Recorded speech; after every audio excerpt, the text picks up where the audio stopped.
Russia committed what many historians today describe as a historic error when it sold Alaska to the United States, an event that, with the benefit of hindsight, appears almost unbelievable in scale and consequence. Imagine waking up one morning to discover that your country has sold a territory nearly the size of all Western Europe for a sum that, even by 19th century standards, seems modest. This is precisely what happened on March 30, 1867, when the Russian Empire agreed to transfer Alaska to the United States for just $7.2 million. At the time, the decision did not immediately provoke global outrage or mass public debate, largely because Alaska was viewed as a distant frozen outpost with little apparent value. However, as decades passed, it became clear that this vast land contained natural resources worth hundreds of billions of dollars, including gold, oil, natural gas, timber, and some of the richest fishing grounds on Earth. In addition to its economic wealth, Alaska's geographic position would later prove to be of immense strategic importance, especially during the Cold War, when it became a frontline territory in the geopolitical rivalry between the United States and the Soviet Union. Ironically, when the deal was first announced, many Americans themselves ridiculed the purchase, viewing it as a reckless waste of public money. Newspapers mocked the agreement, politicians scoffed at it, and the public largely believed that the government had bought nothing more than a vast, frozen wasteland at the edge of the world. The deal was derisively nicknamed Seward's Folly after Secretary of State William H. Seward, who negotiated the purchase, while others sarcastically referred to Alaska as Seward's Icebox or the Polar Bear Park, convinced that paying millions for a remote and icy land was absurd. Yet history would prove these critics spectacularly wrong. Today, the acquisition of Alaska is widely regarded as one of the most brilliant geopolitical and economic deals in the history of the United States, and conversely, one of the most costly strategic mistakes ever made by the Russian Empire.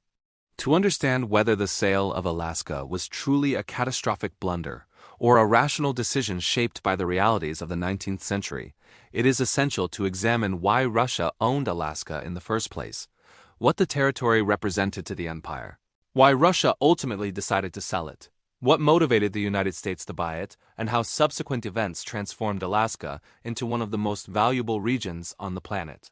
Russia's involvement in Alaska began in the 18th century, during a period of intense exploration and expansion across Siberia and the North Pacific.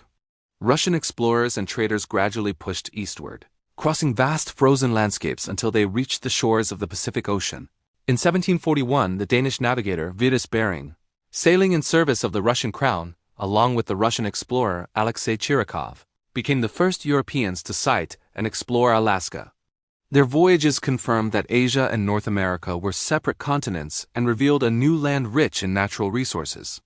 What they discovered would profoundly influence Russia's interests in the region. The waters surrounding Alaska were teeming with sea otters, whose fur was considered the finest and most valuable in the world at the time. Sea otter pelts were highly prized in China and Europe, fetching enormous prices and generating substantial profits. For Russia, whose economy had relied heavily on the fur trade since the 15th century, Alaska represented an extraordinary opportunity to expand an already lucrative industry.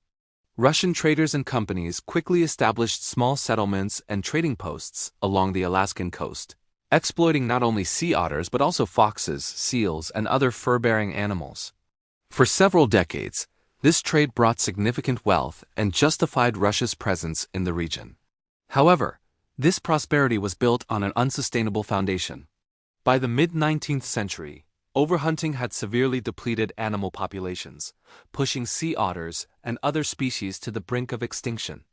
As a result, the fur trade, which had been the primary economic justification for Russian Alaska, declined sharply. At the same time, Russian traders faced increasing competition from British and American merchants, particularly those operating from Canada and the Pacific Northwest. Territorial boundaries were poorly defined, leading to frequent disputes and tensions over hunting grounds and trading rights. Alaska was also extraordinarily difficult and expensive for Russia to administer. The territory was vast, sparsely populated, and separated from the Russian heartland by thousands of kilometers of harsh terrain and ocean. Supplying Alaska required long and costly journeys across Siberia and the Pacific, making governance inefficient and expensive. The Russian population in Alaska was tiny, never exceeding approximately 823 people throughout the entire period of Russian control. These settlers lived in isolated, poorly defended outposts that relied heavily on indigenous labor and local resources. Militarily, Alaska was vulnerable, with minimal fortifications and almost no capacity to resist a serious foreign attack. The situation worsened dramatically following the Crimean War between 1853 and 1856. This conflict pitted Russia against a coalition of Britain, France, and the Ottoman Empire and ended in a humiliating defeat for the Russian Empire. The war exposed Russia's military weaknesses, drained its finances, and significantly reduced its influence in European affairs. The empire emerged weakened, indebted, and in urgent need of reform. Crucially, the Crimean War demonstrated that Russia lacked the naval power and logistical capacity to defend distant territories, like Alaska in the event of another major conflict. British naval dominance, combined with Britain's control of neighboring Canada, made Alaska particularly vulnerable. Russian leaders feared that in a future war, Britain could easily seize Alaska without offering any compensation. From this perspective, Alaska appeared less like an asset and more like a liability. Maintaining the territory was increasingly costly. Its economic returns were declining due to the collapse of the fur trade, and its strategic vulnerability was obvious. It was in this context that Tsar Alexander II began to seriously consider selling Alaska. From the Russian point of view, selling the territory was preferable to losing it for nothing in a future conflict. Additionally, Russia saw the United States as a potential ally and a useful counterbalance to British and French power. By selling Alaska to the Americans, Russia could obtain much-needed funds, improve diplomatic relations with Washington, and prevent the territory from falling into British hands. Negotiations began in earnest in early 1867, when the Russian diplomat Edward de Stokel traveled to the United States to meet with Secretary of State William Seward. Talks began on March 11th and concluded in the early hours of March 30th, 1867, with an agreed price of $7.2 million. Even at the time, the price was low relative to the sheer size of the territory, amounting to roughly $4.7 per square kilometer. In modern terms, the sum would be equivalent to around $157 million, still astonishingly cheap for a landmass of over 1.5 million square kilometers. While Russia was eager to sell, the United States also had compelling reasons to buy. American foreign policy in the mid-19th century was driven by the belief in territorial expansion and the idea that the nation was destined to dominate the North American continent. William Seward was a committed expansionist who envisioned the United States as a global power with influence extending far beyond its borders. He believed that acquiring strategic territories would enable the United States to project power, secure trade routes, and strengthen its position in global affairs. Alaska fit perfectly into this vision. The purchase dramatically expanded U.S. territory, making Alaska the largest state by land area. More than twice the size of Texas, its location extended American influence to the edge of Asia, placing the United States just 88 kilometers from Russia across the Bering Strait. From a geopolitical perspective, the acquisition was highly advantageous. Russia had supported the Union during the American Civil War, while Britain had been openly hostile and had even considered supporting the Confederacy. Helping Russia by purchasing Alaska aligned with American interests and simultaneously frustrated British ambitions in North America. By acquiring Alaska, the United States also positioned itself to surround British-controlled Canada from the north, strengthening its strategic leverage. Economic motivations also played a role. Seward believed that Alaska held untapped natural resources and saw it as a gateway to trade with Asia and a potential destination for future settlement and tourism. Despite widespread criticism and ridicule, the transfer was finalized on October 18, 1867, when the Russian flag was lowered and the American flag raised. For years afterward, skepticism persisted, but history would soon vindicate Seward's decision.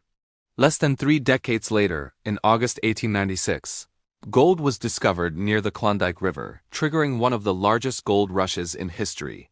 Between 1897 and 1900, more than 100,000 people attempted the journey north, though only around 30,000 succeeded in reaching the goldfields. Approximately 12.5 million ounces of gold were extracted, transforming Alaska's economy and reputation almost overnight. Settlements such as Dawson City sprang up seemingly out of nowhere. becoming bustling towns filled with prospectors, merchants, and adventurers.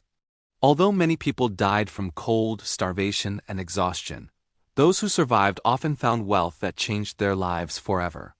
The gold rush permanently altered public perception of Alaska, transforming it from a mocked wasteland into a symbol of immense opportunity. Yet gold was only the beginning. In the mid-20th century, enormous oil reserves were discovered in northern Alaska, particularly at Prudhoe Bay, which became the largest oil field in North America. Production began in 1977, requiring the construction of the Trans-Alaska Pipeline, a remarkable engineering achievement that spans over 1,200 kilometers. Oil revenues transformed Alaska's economy, with petroleum income accounting for roughly 85% of the state's budget. Alaska became one of the most important oil-producing regions in the United States, second only to Texas.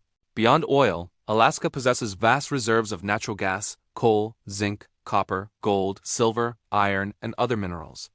Its fishing industry is equally vital, supplying salmon, cod, pollock, and crab from the Bering Sea and North Pacific, making Alaska the leading U.S. state in seafood production by volume and value. Estimates suggest that Alaska's total value exceeds $500 billion.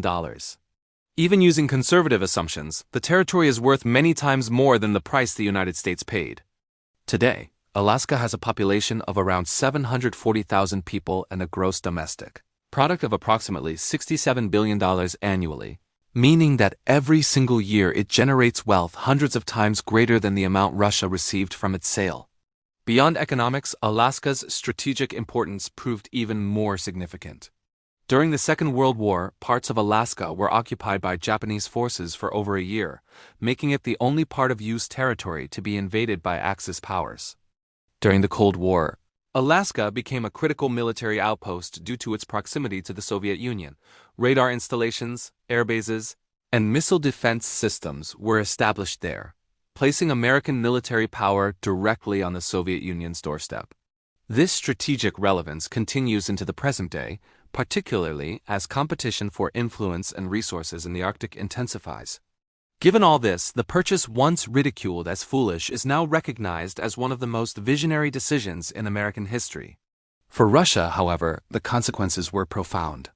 In hindsight, Russia lost access to immense natural wealth and a strategic foothold in North America that could have dramatically altered its economic and geopolitical trajectory during the 20th century. The sale marked the first time Russia voluntarily ceded territory, something later prohibited by law under its 2020 constitution. At the time, the Russian public was largely unaware of the transaction, though some critics condemned it as shameful and humiliating. Nevertheless, when viewed through the lens of 19th-century realities, the decision appears more understandable. Alaska was distant, sparsely populated, expensive to maintain, economically declining, and militarily indefensible. Russia lacked the technology, infrastructure, and capital needed to exploit Alaska's future resources and faced a real risk of losing the territory to Britain without compensation. Selling Alaska provided immediate financial relief, strengthened relations with the United States, and avoided a potentially humiliating military loss. In this sense, while history revealed just how valuable Alaska would become, the decision to sell it was not irrational given the circumstances of the time, even if it ultimately proved to be one of the most consequential territorial sales in world history.